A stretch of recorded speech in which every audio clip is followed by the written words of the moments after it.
Moin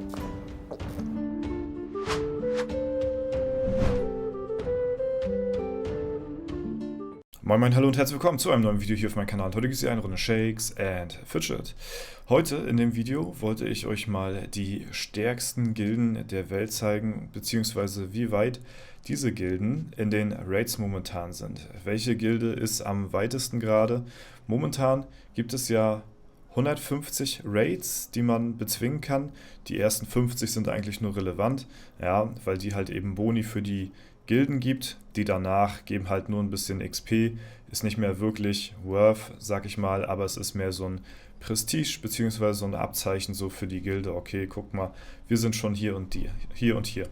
Wir mit Celtic sind zum Beispiel hier gerade bei Raid 124 am Start. Ja, das ist okay, aber es gibt natürlich noch deutlich bessere und stärkere Gilden. Ja, die Platz Nummer 1 Gilde auf unserem Server ist ja Horizon. Die sind gerade bei 131, aber auch das ist natürlich noch nicht das Ende der Fahnenstange.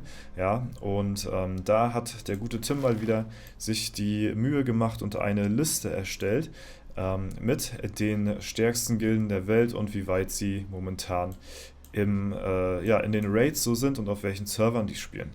Ja, und wenn man das hier sich mal anschaut, dann sehen wir hier natürlich, dass die Endgegner Alpha, sogar hier, ich hätte gedacht, dass die Endgegner Alpha auf F11 momentan am weitesten weltweit sind mit 137 geschlagenen Raids. Ja, danach kommt Phoenix, dann die Endgegner und dann kommt Horizon. Horizon ist ja schon die Gilde, wo wir eben gerade geguckt haben, die stärkste von unserem Server. Ja, und natürlich werden wahrscheinlich viele Gilden noch gar nicht großartig so Raids gemacht haben, beziehungsweise können die wahrscheinlich Raids machen, aber sehen sie momentan nicht als notwendig. Es ist halt eben kein Muss und es bringt einen halt auch nicht wirklich, außer ein bisschen XP bringt einen das, aber ansonsten bringt einen das nicht wirklich was. Ne? Das Risiko ist ja auch teilweise zu hoch, den Raid zu verlieren, und in der Zeit, wo man einen Raid verliert, kann man ja einen erfolgreichen Angriff auf eine andere Gilde machen, wo man ja auch XP bekommt, und die bekommt man ja zum größten Teil safe, wenn man sich eine Gilde aussucht, die man easy schlagen kann.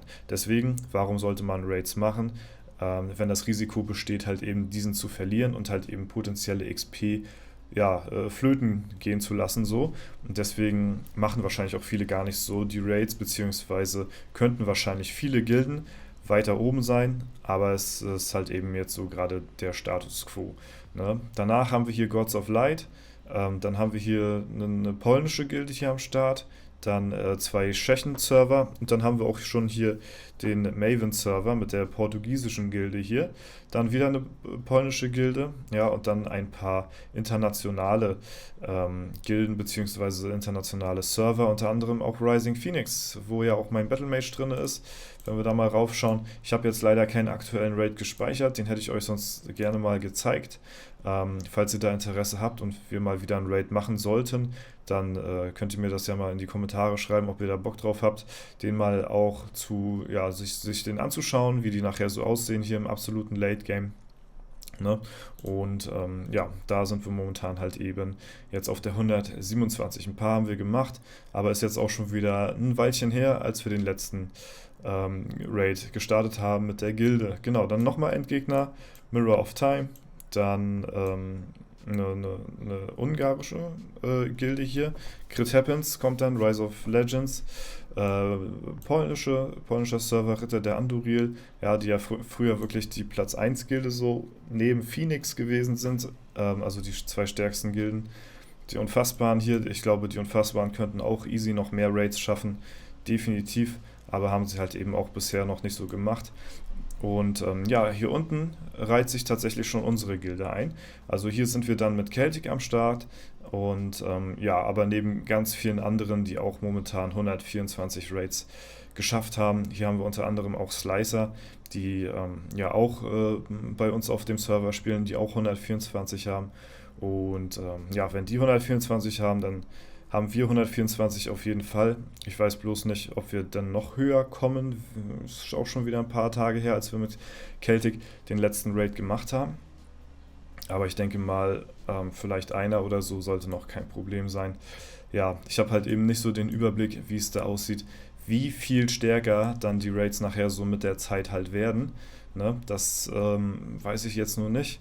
Also ich denke mal, die Platz 1 Gilden hier, die schon ein bisschen weiter sind, die werden das bestimmt so ein bisschen wissen. Ich denke mal, die werden sich das auch abspeichern und dann kann man ja sehen, was die dann so für Stat-Punkte haben. Weil eigentlich weiß man ja jetzt noch nicht, was so der allerletzte Raid was das für Gegner sind, beziehungsweise was die für Stats haben einfach, weil da noch niemand gewesen ist. Und dann kannst du auch natürlich auch noch niemand tracken dann, ne?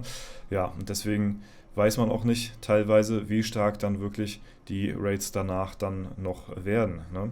Ja, das auf jeden Fall mal so, wollte ich euch mal zeigen hier.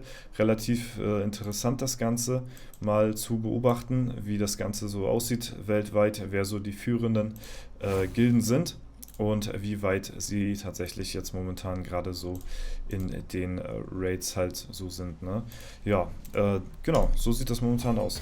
Ja, ansonsten nochmal ein kleiner Reminder für die Leute, die es nicht wissen sollten, beziehungsweise vielleicht für die, die es verpasst haben sollten oder gestern das Video nicht geschaut haben, nochmal die Chance, der Hinweis, ihr habt noch bis Sonntag Zeit, hier beim Giveaway auf YouTube mit teilzunehmen, ne? Einfach auf das Video von gestern klicken und dort euch hier einschreiben und dann habt ihr die Chance auf 100 Euro PaySafe-Card zu gewinnen, ne? Nochmal als kleines Dankeschön. Bis Sonntag 15 Uhr geht das Ganze, bis dahin habt ihr noch Zeit, ne? Wie gesagt, falls ihr das verpasst haben solltet, sehr gerne daran teilnehmen, ne? Ja, ansonsten werden wir heute Abend nochmal live gehen. Ich werde noch ein bisschen meine Server durchdaddeln. So, ne, die neuen Droplets, die ja jetzt gestern am Freitag gestartet sind, nochmal ein bisschen, ja, habt ihr nochmal die Möglichkeit, da nochmal ein bisschen reinzufahren. Und ich hatte jetzt mal so in letzter Zeit ein bisschen meine Statistik so ein bisschen getrackt, wie es momentan so aussieht. Ich hatte das auch schon auf Instagram geteilt. So. Also ich habe in letzter Zeit wirklich extrem viel gestreamt und generell sehr viel halt eben durchgehustelt, sag ich mal, ne? Beziehungsweise halt eben gearbeitet, so in dem Sinne, wenn man jetzt so Twitch und YouTube mit als Arbeit dazuzählen mag, aber es ist ja doch immer noch mal ein Zeitfenster, was man sich so frei halten muss, was man sich frei schaufeln muss sozusagen, ne? Und das natürlich neben der normalen Arbeit so, ne? Und genau, ich hatte da auf Instagram einen Post gemacht, so, wo ich das mal zusammengezählt habe, so meine Stunden als Arbeitnehmer, dann halt eben YouTube und Twitch. Und da ich ja die letzten Monate auf Twitch auch richtig Gas gegeben habe, hatte ich mir das mal zusammengerechnet gehabt in den letzten 30 Tagen. Wenn man mal jetzt meine YouTube-Aktivität nimmt, ne, jeden Tag ein Video, das Video aufzunehmen, zu bearbeiten, hochzuladen, ein Thumbnail zu erstellen, das dauert roundabout eine Stunde etwa. So, also kann man sich ausmalen, die letzten 30 Tage 30 Stunden für YouTube, so, ne? Dann meine Tätigkeit als Arbeitnehmer habe ich ja auch noch, ne? Wo ich ja auch vollzeitmäßig angestellt bin. Und ja, da bin ich momentan bei 174 Stunden, die ich jetzt letzten Monat gearbeitet habe. Also kommen wir schon mal mit YouTube und der Arbeit alleine auf 200 Stunden den letzten Monat. So, ne? Und dann hatte ich nochmal die Statistiken mir angeschaut in den letzten 30 Tagen, wie lange ich live gewesen bin auf Twitch. Und da kommen wir dann insgesamt fast circa auf 100 Stunden dann auch nochmal, was dann insgesamt 300 Stunden sind, die ich letzten Monat hier so abgerissen habe. So, ne? Ich hatte gesagt, ich will auf jeden Fall noch durchziehen. Dieses Jahr so bis 30 wollte ich immer so das Beste rausholen, was so mir möglich ist, um halt eben sagen zu können, ey, ich habe mein Bestes gegeben, so, ne? Und dann halt eben mit 30 wollte ich dann so einen kleinen Gang dann mal runterschalten dann, ne? Aber bis dahin wollte ich halt wirklich das Beste geben, so, ne? Weil das halt eben so meines Erachtens nach die wichtigsten Jahre sind, um halt für den späteren Verlauf so den Grundstein gelegt zu haben, so, ne? Weil man wird dann immer älter mit der Zeit. Klar kann man dann auch immer nochmal was anderes machen oder was anderes lernen oder, ne, es ist dann nie zu spät, um dann im späteren Alter nochmal so ein bisschen Gas zu geben, so natürlich, ne? Aber sind wir mal ehrlich, in den jüngeren Jahren fällt es auf jeden Fall leichter. schlechter und deswegen hatte ich es mir so gedacht, okay, bis 30 versuchst du wirklich so dein Bestes zu geben. Ja, danach werde ich einen Gang runterschalten, weil dieses Niveau, was ich momentan fahre, mit YouTube, Twitch und dem normalen Job, das kann man nicht auf lange Zeit bewerkstelligen. So, ne? Ich habe ja seit Jahren, ziehe ich ja auf YouTube durch, ne? Seit Jahren bin ich hier am Start und mache hier täglich meine Videos. So, und das kann man auch immer so vereinbaren. Also also ich sag mal, so 170, 180 Stunden, die ich so im Monat habe als Angestellter, plus die 30 Stunden auf YouTube, das ist so mein Rhythmus seit Jahren schon. Also ich arbeite schon seit Jahren, wenn man das so als Arbeit betiteln will, über 200 Stunden jeden Monat.